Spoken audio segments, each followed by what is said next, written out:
Le Brexit semble désormais nous mener dans l'absurde absolu.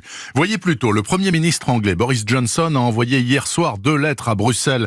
L'une demande un nouveau délai avant de sortir de l'Union, mais elle n'est pas signée par lui. L'autre est bel et bien signée, et là, il est indiqué qu'il ne veut pas de ce report. Et oui, c'est le Parlement qui a imposé par un vote à son Premier ministre de demander un peu de temps supplémentaire. Mais comme rien n'est simple dans ce dossier, Boris Johnson continue de souffler le chaud et le froid.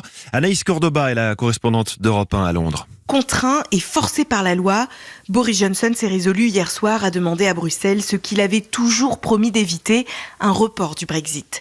Selon des sources gouvernementales, il n'aurait pas signé la lettre et aurait parallèlement envoyé au président du Conseil européen Donald Tusk une seconde note disant que personnellement il ne souhaitait pas ce report, comme il en avait averti les députés un peu plus tôt.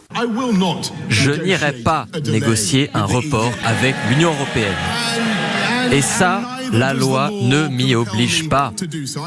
Je vais donc dire à nos amis et collègues européens qu'un nouveau report serait nocif pour notre pays, pour l'Union européenne et pour la démocratie. Malgré sa défaite, Boris Johnson compte poursuivre le processus législatif pour introduire ce nouvel accord dans la loi britannique et il devrait tenter de forcer ce nouveau vote dès lundi. Mais les députés ne comptent pas se laisser faire. Forts de leur victoire, eux, prévoient de proposer toute une série d'amendements au nouvel accord, comme par exemple soumettre le futur texte à un second référendum.